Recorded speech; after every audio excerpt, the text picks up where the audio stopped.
Just own who you are, be happy and be loving to yourself.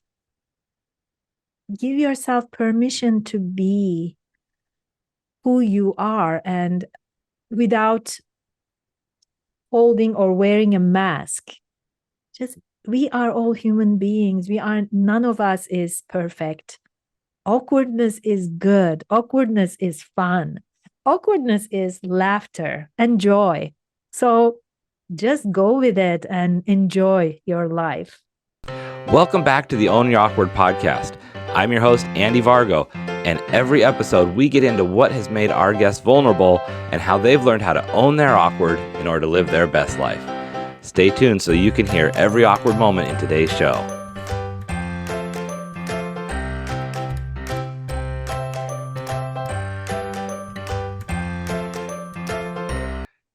Hey friends, we are about to get so awkward. Welcome back to another episode of the Own Your Awkward podcast. I have a dear friend here today, the transformational life coach, Ipek Williamson. Ipek, how are you? It's so great to see you. I'm very well, Andy. Thank you so much for asking and also for having me on your podcast. I can't wait to have a fun conversation. Oh, we're gonna have fun. So for those of you who don't know, Ipek and I met last year at the Encounter 360 in Tampa, Florida, which it's hard to believe that was already a year ago, but just one of those moments where we instantly clicked and just had that whole group is such a great community. But It was really, and I never stopped following you, and you following me back. So we kept in touch, and this is a great way to celebrate the 1 year anniversary of us connecting, Andy. Right? definitely, I agree. This is so true. Well, Ipek, I love to start out with something a little more fun. What's just something fun going on that you have in your life right now you want to share? Well, everything is fun, Andy, because when I turned 50 a few years ago, don't ask me how many, uh, I made a promise to myself. I said, from this moment on, I will only do things that give me joy, Mm. and joy will be my North Star. Anything that is sucking joy out of my life is out. And I kept my promise. So I only stick with the things that give me joy, purpose, um, a sense of being alive that I do. And that's why everything I do is joyful and fun. But to give you an example, I have been a meditation teacher with Insight Timer, as you know. And I'm going to celebrate the 3rd year anniversary in May. And that is a space where I always have so much fun and have so much joy because I have a beautiful community there. The team is amazing, but also I have so many followers who show up time and time and time again at my live events. And because those live events are free of charge, and most of my meditations are free of charge, available to anyone who wants to join my events or meditate with my tracks, it is so near and dear to my heart because that through that I believe that we are making a difference in many people's lives in terms of bringing more peace and calm to their lives while the external world is so crazy these days. Hmm. Yeah.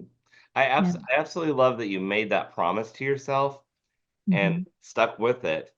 But one of the things that I think there are these moments in life, and when we pass through a decade, that can be a moment where we really get reflective about how do I want to be for the next 10 years or the rest of my life. And a lot of people don't keep the promise. We think, this is my 40s are going to be fun, my 50s are going to be this, whatever the thing is.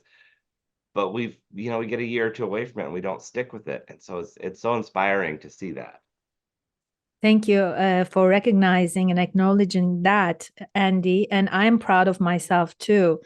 um, because I was at a crossroads where it was a really intentional choice Mm. that I made, uh, because life wasn't going the way I imagined, I envisioned to Mm. go. And I wanted and needed more joy, more excitement in my life. And I promised myself that I will create that in my life. And, they say what they say, it's true. What you focus on grows. So I made my focus joy. Hmm. And when I did that, more joy started to show up in my life.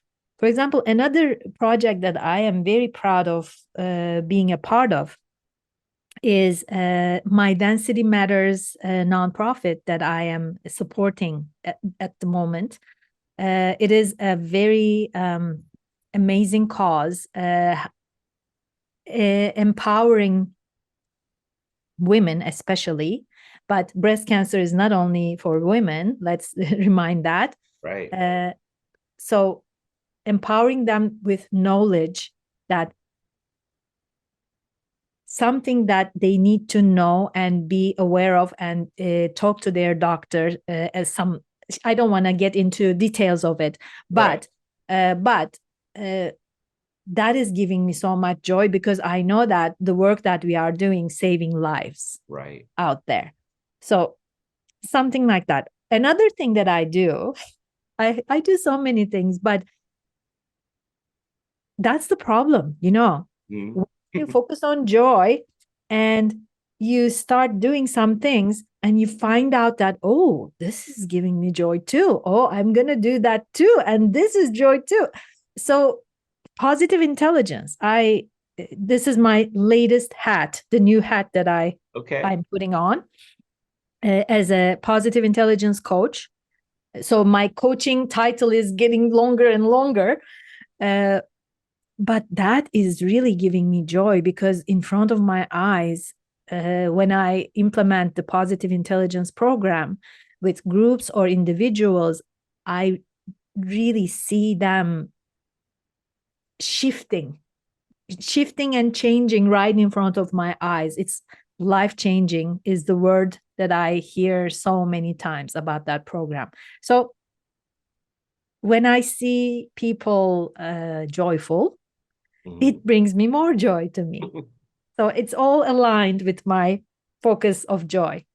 It is a gift that keeps giving. And I love how you talk about the intention of seeking it out, because I met you in a snapshot in time where you're already experiencing joy, and you're this ray of happiness and light, and also calming peace Mm. when you talk with people.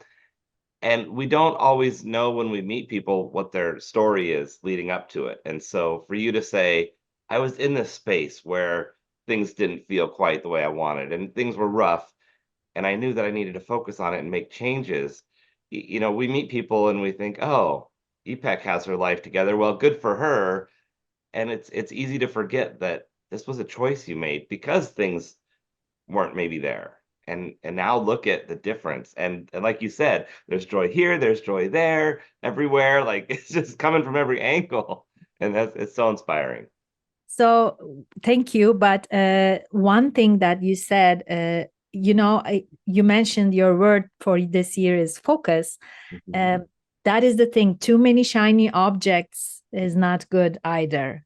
Like picking and choosing our joy Right. sources, and focusing on a few, the ones that we can be able to fulfill. Right. Because when we try to do everything, there are so many, like when we look for joy, there is joy in so many things, Hmm. especially Joy Fest 360. Now Right. it's coming up, right? Yes. Uh, Working in on a BizCatalyst recording for that. 360, yes, BizCatalyst 360 community is creating this Joy Fest, and I am a casting director in that project too. And I want your video.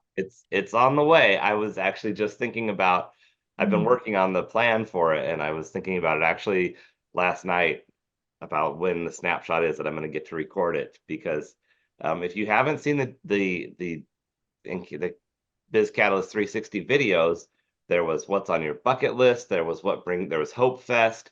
Yeah. This is a compilation of people from all over the world who are talking about what brings them hope, what brings them, what's on their bucket list to do. And this next one is what brings us joy. And I Joy.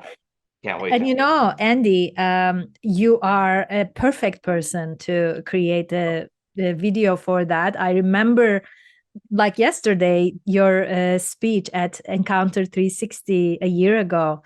It was so much fun, so like amazing. I had the best time. So I'm really looking so forward to see your take on joy and what gives you joy. Well, thank you. It's going to be fun. Yes, Whatever it is, it's going to be full of joy and hopefully a little humor, yes, bring a smile to people's face. So, yes, yes. but For that is a good point you bring up about um, needing to focus and not let that become overstimulating or overwhelming. Someone mentioned that when we want to give to a good cause or help people, a lot of things can be great. They can be good. They can have meaning behind them, but we also have to decide, well, is that the right thing for us right now? It doesn't Us saying no to something doesn't mean it's not a good thing. It just doesn't fit. That's a good point, Andy. When my clients come to me and say, "Hey, I want to try this. I'm not sure if it's for me or not," or they just start doing something, take a project or something, and they realize that it's not for me, I think, and they feel so much guilt and shame about that. I guide them toward feeling more discernment and compassion toward them, because what you don't try you don't know. Yeah, that's true. And when you try something, you are giving yourself permission to start a process, but the process can go two ways. Either you find out that you are really enjoying it, or you find out that, well, I thought I was going to really love this, but it turns out I don't, and it's okay. So this is a something that I see in so many people. They choose a path and they feel like they need to stick with it forever. No, it's not true. You try, give yourself permission, a trial time. Why people hire someone and they give them a trial period? Because they want to see if that person is good for the job. And it's the same for the person. The person needs to see, is this company good for me? It's a two-way street. If it's not, it's perfectly okay to change course and try something else. We need to give permission to ourselves to do that. That is so true. And I think too often we give the least grace to ourselves. We're harder on ourselves than anybody else. Absolutely. Yeah. I Well, see people pick a path and stick with it forever, all their lives, just because they don't want to admit that this is not for me. I see it in marriages, I see it in careers, I see it in so many aspects of life. So um, please give yourself permission to say that I thought this was for me, but it's not. That's yeah. okay. Yeah, that's something that I know I need to learn. I need to be better at, and it is very freeing once you make that choice. Yeah. Yes, absolutely. So EPEC, we have to get awkward here. What's your awkward thing? What's that thing you've had to own in order to just live this joyous life? So, when you invited me for this podcast, I thought, what is my awkward?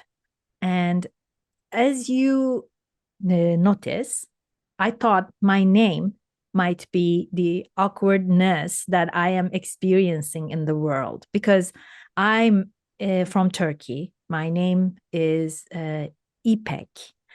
And I'm a Turkish Canadian, and the meaning of my name is Silk in Turkish, and it's pronounced as İpek, similar to the I in the word ink, İpek.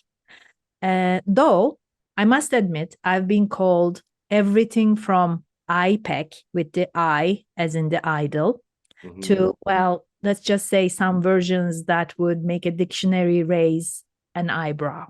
Mm. Now, onto the juicy bit, the awkward badge of honor I've proudly worn on my journey because being an immigrant comes with its fair share of unique stories, especially when your accent and name decide to join the party. So, I want to tell you about my first job in Canada when I first came here in 2007. And I was an executive assistant. That's my previous life before becoming a meditation teacher and coach. I worked as an executive assistant over 20 years, half of my career in Turkey and the other half in Canada.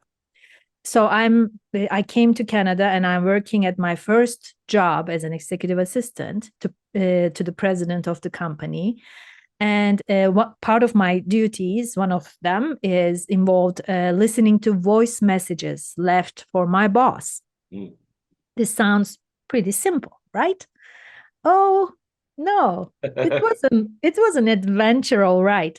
I sometimes had to replay a message 10 times just to piece together the entire thing. Imagine me listening to the same voice message as if it was my favorite song on replay. Right.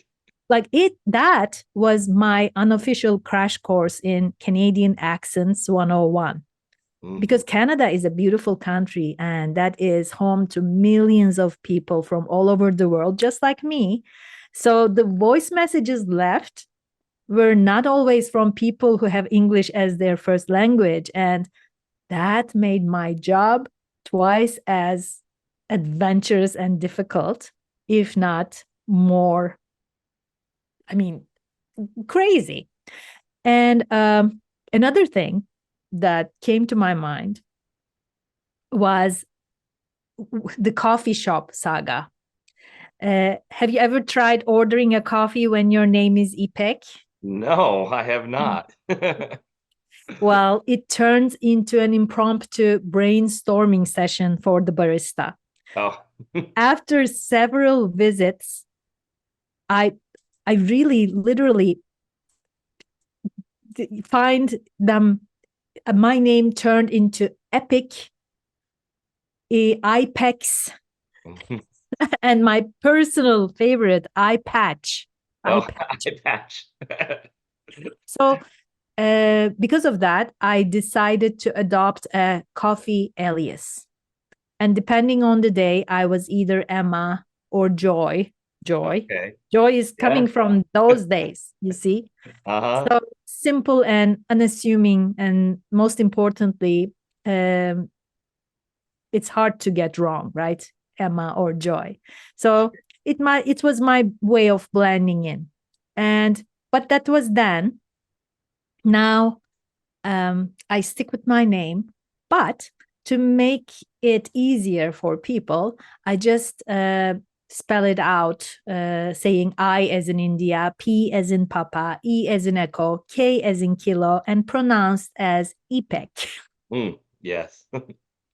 But every mispronunciation, every replayed voice message, they've all been threads in the rich tapestry of my story. You know, these moments, as awkward as they felt, taught me the invaluable lesson of embracing the essence of who I am. My accent, my name, they are the spices in the melting pot of my identity. I love that. And I think that it's interesting to hear both sides of that, where you were going through the struggle to hear and understand other people's accents and Yeah, having to go through that, which maybe gave you some grace when other people are struggling with your name. of course. But you think about coming to an area, and we have a similar situation in America where there are so many different accents and people who maybe first or second generation immigrants, but where their home language is still very predominant. So, they don't have a strong English accent Mhm. or American, voice. And so if you are public facing and you're taking that in, it's like, oh, you not only have to learn the language of the land, but the culture, all the many cultures that make up that land that are now incoming. And I can just picture you with a pen in your hand or a pencil and just, okay, oh wait, that's not what they said. Okay, oh, I thought that was this. And then on second thought, well, that doesn't make sense. But then you realize, oh, if it's this word, then it would make sense because I mean, I've done that with voice messages Mhm. where, it sometimes it also can short out at the wrong time. Yeah. Yeah, so imagine English is your like mother tongue, right? Yeah. Even then, you might have difficulty. And uh, think of me, like I don't, I'm new in this country, and there are some expressions people use. There are so many things, right, to learn. Hey, So it was very difficult at the beginning, but I learned quite fast. Fortunately, and I started to feel more and more comfortable, and really, I don't mind people pronouncing my name wrong, because how would they know? Like, right, I cannot blame someone for not knowing how a Turkish name is pronounced. Just like I cannot know every name in the world how to pronounce them correctly. So it's okay. It happens. right. Well, and I think it's the more variety in names we have in our circle, in our communities, that's just even more beautiful because it just shows that we have that much more diversity and experiences and ways of thinking and ways to solve things. Yeah, Now, absolutely. Yes. I am curious because there is the quote about a person's name being said correctly in any language is the most beautiful sound they'll ever hear. I've always loved that quote. And it makes me wonder how when you had to give up your name to feel like you could blend in, like to me that sounds very sad. Like that just seems like a sense of loss. How did that feel when you're for the first time writing or telling them to put Emma or Joy on your cup? Well, it happened like this. The first time I did that, I was in a hurry. Mm. I didn't want to spend time to explain or spell my name. Uh, Actually, it was something that I was ordering for the office, and I said like, Emma. My name is Emma. I didn't want to get into anything else. So I didn't mind. It was okay, really. And Mhm. then a couple times, like, it would be like fingers of one hand kind of thing, situation that happened, and most of the times it was when I was in a hurry. Yeah, okay. Yeah. Yeah. So then when you made that decision to not do that anymore, how did Yeah. that? Yeah. Yeah, I did, because you are right. At the end of the day, that's not my name. Mhm. That's not my name. And I own my name, and I love my name. So people will understand, and they will forget. The next time we meet, they will call me again IPEC or something else, and it's okay too. I Mhm. remind them kindly and gently, and they appreciate it. Right. Well, and I remember when we first met, I had seen you on LinkedIn, but when you see things in writing, if you don't know the language, you don't know how to pronounce the name. And Mm, I remember you explaining how to say your name, and it's like, yeah. okay, it's and the thing that's interesting is when we meet people, if we didn't see it in writing, we would never question how to say it.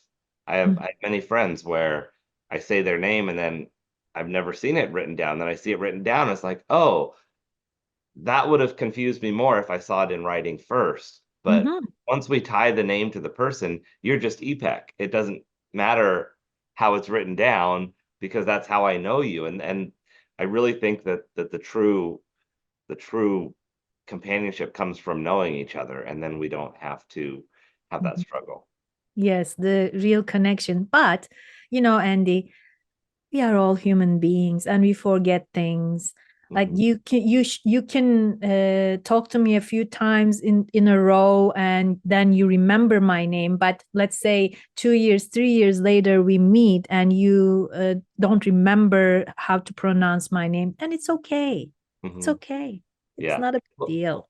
and I think that's the important thing to focus on is people that have an intent. And if their intent is to honor who you are, Yeah, stumbling and tripping up and saying the wrong thing is much different than purposely calling you the wrong thing to make fun of you or absolutely. to Yeah. Yes. Yes. We need to be gentle with ourselves and don't blame ourselves for little things. Actually, some people might say, well, this is not little, it's your name. And some people are really very sensitive in this kind of situations. They get triggered like, no, this is not my name. My name is this. right. Well, I understand them. I respect them. I'm not that attached to things. Well, I'm attached to connections and emotions rather than uh, other external things, let's yeah. say. And I sometimes wonder if that stems from people who have had people purposely use it against them to where then it makes you be triggered later, where maybe it's Mhm. like, man, someone has used that to bully me. And so now anytime I hear somebody say my name wrong, Of I'm course. ready to stand up for myself. Yeah, might be a background of why they are that sensitive. Of course, I didn't have such experience, for example, so I Mhm. don't really mind as long as the people are meaning well Mhm. and they are nice people. I just tell them my name is Ipek, and they say, "Oh yes, okay, Yeah, thank you for reminding," and that's we continue. That's all. I love that. Mhm. Now, I have to come back to this doing things that bring you joy Mhm. question. So, do you not do the dishes and laundry, or is that just fun for you? How do chores go? Because Yeah, that's a good question. Of course I do. Of course I do. And but you know, I always try to find a way to make things some kind of fun or add some kind of excitement to it. For example, if I'm doing chores like laundry or something, I always either listen to a good music and I'm dancing while doing it, I love that. or I am listening to a good podcast, really intriguing topic. So I really like to attach some kind of joyful or rewarding thing to anything that is not so great to do, so Hmm. that I see it. So it really motivates me to do it because I keep that podcast that I'm going to be listening to the time that when I will be doing vacuuming. While vacuuming, I'm going to listen to that podcast. So I'm looking forward to it. Yeah, See? I So love that. like match something that you want to do with something that you don't really want to do. It Hmm. makes it easier, more palatable per se, to do those chores or little tasks. I love that. And that's I kind of set you up there a little bit because I was, you hear people talk about, oh, I'm only doing things that are rewarding or that are joyful. And if someone hasn't gotten to that space yet, it's really easy to think about, well, how am I going to do this? And what about that? And all the little small things that are just part of life. Like they're just, like I was talking the other day on a video about how we can do great things, like, and we want to have dessert, but we still have to bake the cake and we still have to wash the dishes. But that's part of it because we want the goodness more than the things that are less fun. Absolutely. It's all about what we want to create. If we want to create spending good time no matter what we are doing. And we make that as like take that as our intention. With creativity, we can find something motivating to attach to whatever that is and do them together simultaneously, so that it becomes more less of a hassle for us, less of a work. Yeah, I love that. Now, I want to hear more about what you're doing with Insight Timer and Mm, your coaching. yeah. How did you move from your work as an administrative and executive assistant to getting into what you're doing now? So actually, I told that story as a chapter in a book, Mission Hope book. Uh, so I ended up leaving my career as an executive assistant due to a little um, not the greatest experience, Hmm. uh, and it wasn't like my choice. But when I left that job, that last job, that was only 3 months, less than 3 months long, and it's not even on my LinkedIn. So I want to say this because when people look at my Oh, background, they're gonna see the last company I worked, and which was a great company. That's not that company, so sure. it's not on my resume or on my LinkedIn at all. But it wasn't a great experience, and it left me with a little bit of PTSD, which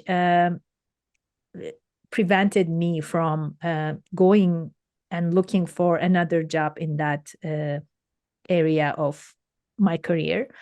And I thought, what do I want to do now then? And I was meditating very religiously already, like every day since 2017. I never stopped. And meditating and asking and asking and asking, what's next, what's next, what's next.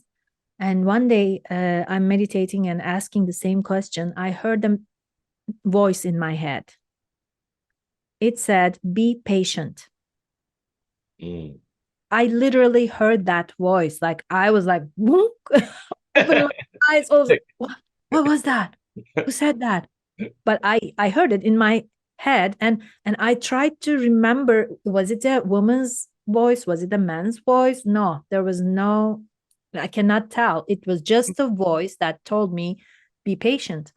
And from that point on, things aligned in a way that I found myself learning how to teach meditation and learning how to become a coach. And from that point on, really, and it coincided right when I made my promise to myself about joy. Okay. So from that point on, it was meditation and coaching. And now, like almost 5 days after that, um, what I do is what I believe, and I believe that Yeah. uh, everyone has a vast potential. And what I do is guiding them to reclaim their power and share their gifts with the world. And I find myself often working with women mostly who feel trapped in unfulfilling lives, seeking clarity, passion, and purpose, just like I was Right. then. And I really love to work with people who are going through major change because I went through so many major changes. Oh, yeah. I moved from one country to another. Right after that, I went through a divorce. And then I was all by myself with my son in a country where I didn't have any support system, any family, friends. Then I remarried and brought together two families. And then that was a big change for us. And I changed my career. I was an executive assistant. Now I'm a coach and meditation teacher. So I went through so many major changes in my life. And let me tell you this, I'm happier than ever today. And like I'm living the dream. And if I could do this, even after a certain age, anybody can do, and then some. Mhm. Especially when I look at people younger than me, like you, like others, uh, they are like an extra at least 10 years, 20 years Mhm. time than me, and Mhm. they are where I was maybe a couple years ago. I feel so energized and happy for them Right. because they are recognizing the power, the inner power that they have, the gifts that they have to offer to the world. Like you Mhm. have that. You recognized what do I have to offer to this world, and you are doing it. So it really makes me so happy to see that, and I want to make more and more people to be like us, Andy, Mhm. I, doing what gives them joy. yeah, I love that. I think one of the things that I mention a lot is that if I can help somebody learn the things I've learned just a day sooner in life, a day, a week, a year, a decade, it's so fulfilling because, we've all gone through these hard lessons. And if we can help someone ease their tripping up on themselves just a little bit, Mhm. and I think that it also makes us really grateful for the things that didn't go so well in our lives, like that job that was 3 months that wasn't a good place that gives you PTSD. That if you didn't have that experience, you could end up just in a mundane place for 10 more years, thinking, Absolutely. well, it's Mhm. not that bad. And sometimes we Mhm. need it to be bad enough to really kick us in the pants. You need to hit the bottom so Mm, that there's nowhere else to go rather than up. exactly. And that was my bottom. And of course, especially in positive intelligence, this is what we say. Everything in life comes with a gift, if not more. Mm, Even the worst things that happened to us, when we look back, in the heat of the moment, we might not see obviously the gifts, right. but 1 year, 2 years, 3 years later, when we turn around and look back, oh, I'm so glad that that happened, because without that, I wouldn't be this person. I wouldn't be here right now. And exactly like that, I'm so grateful for that experience now. Because Right. without that, I would most probably be working as an executive assistant. And yes, I really respect the job. I did it over 20 years, and it is very meaningful work. But I found out that I have something more to do and give. And I found that, and I'm doing that now. It's so fulfilling, so amazing, really. Well, and I think once we've had these lessons where we've hit rock bottom and later can see what the gift was, it helps you when you move forward. I was driving to a speaking gig this year, and it was 4 hours from here, and I get halfway there and my check engine light comes on, and I am nervous because it's 7 a.m. in the morning. I can't get a hold of anybody, and I am just hoping that I make it to the event. And I did make it, but I remember driving there thinking, this is going to make such a good story later. There will be a I can't wait to know the gift that this is in that comes from this. But now I can say, when I'm in those really scary times, I don't know what the gift is, but I know that I will see it later. And that helps me get through the junk that we have to go through, where we say, you know what? It's a little rough right now. I don't see what this is teaching me, but something's going to come out of it. I just got to get through it. Absolutely. When I go through hard times, I tell myself, universe or God, whatever you are believing, Mm, um, is throwing me some like throwing me some little stones, and like checking me, like as if I'm it's checking how I'm doing. Am I resilient enough? Am I gonna like navigate this easily? It's just like little tests. Mm-hmm. And I say, okay, I am tested. Nice Okay. try, universe, right? Yeah. I'm up for the challenge. I'm gonna get through this. And I do. We I, always do. I absolutely love that. Now, you shared a little bit about what you do, but how do people find you, support you? Where's the best place for them to engage, to reach out? Well, I would love them to come and join the Insight Timer community because it's a free app. And there are thousands and thousands of teachers, meditations, live sessions. It's really amazing. So come and find me there, follow me there. One thing. Secondly, come and find me on Positive Intelligence. Positive Intelligence is, as I said, operating system that I use a lot now as one of my main tools for coaching. And if like anyone wants to reach out to me about it, I'm my website is ipekwilliamsoncoaching.com, but I'm everywhere on social media like LinkedIn, Facebook, TikTok, Twitter, you name it. I'm there. So I'm reachable. I'm very easy to find. Google my name and you will get many. Right. And remember, it's IPEK, IPEK. Yes. And if you're driving right now, don't worry about writing it down. Just when you get pulled over, click the links in the description. We've got them right there for you. So you can easily go to all of IPEK's website, social media, all the good stuff. Thank you. Thank you. Now, before we go, what kind of either challenge or advice would you leave people on how they can own their awkward? I think being authentic and having fun with self, like being the first one to laugh when you do something awkward, makes it so much easier to really go through it and be yourself. Like, please be yourself. Don't try to cover stuff. Just own who you are. Be happy and be loving to yourself. Give yourself permission to be who you are and without holding or wearing a mask.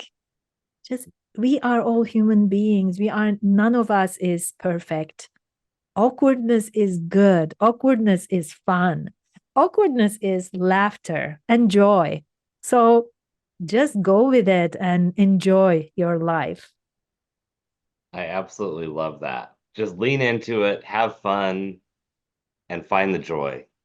Yeah, absolutely. Yes. Wow. Well, IPEK, it's been such a pleasure to have you here today. I appreciate you sharing. It's vulnerable to open up and talk about our journeys, but that's where we find the goodness. That's where we see if we've been tested, and that's how we grow. Andy, I want to thank you and acknowledge you because you are a great host. You brought out what I had to share through your beautiful questions and through your being a lovely guest today. So I thank you. Thank you so very much. Everyone else, be sure that you do something this week to bring you joy. And of course, go follow all of IPEK's social medias, get on the Insight Timer, find her on Positive Intelligence. And as always, own your awkward. Thank you so much for listening in for today's show. Be sure to visit awkwardcareer.com to continue your journey. And of course, please like, subscribe, and share with your friends so they can find their awkward side and learn how to own it.